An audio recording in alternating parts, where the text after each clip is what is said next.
বাজে দুপুর 2টো। আর আজ হচ্ছে শুক্রবার। শুক্রবারের ভেজ লাঞ্চ মেনু নিয়ে চলে এসেছি।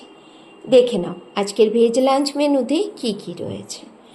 জানো, এই যে আমরা তো জিরাকাঠি চাল খাই, অনেক প্রায় বছরখানেক হতে গেল আমার বাড়িতে শুধু জিরাকাঠি চালই আসে।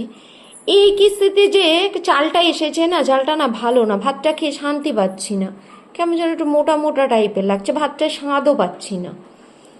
এক বস্তা চাল নিয়ে এসেছি, কবে চাল শেষ হবে কে জানে। এই তো কেবল 2-3 দিন ধরে খাওয়া হচ্ছে। আর করেছি এখানে আলু পটল সোয়াবিন দিয়ে তরকারি। ছেলে খুব ভালোবাসে এই রান্নাটা খেতে, নিরামিষের দিন হলেই আবদার জুড়ে দেয় এটা রান্না করার জন্য। আর ফ্রিজে যা সবজি ছিল সব কিছুকে কুচিয়ে একসাথে ভাজা করে রেখেছি। আর রয়েছে ভেন্ডি, উচ্ছে, কাঁকরোল, পটল, আলু। আলুটাকে আলাদা ভেজেছিলাম, এই সাইডে রেখেছি আর কি, একসাথে মাখিয়ে খাওয়া হবে, একসাথে ভাজিয়ে। আর রয়েছে এখানে টক দই। আজকের লাঞ্চ মেনুতে রয়েছে এইটুকুই।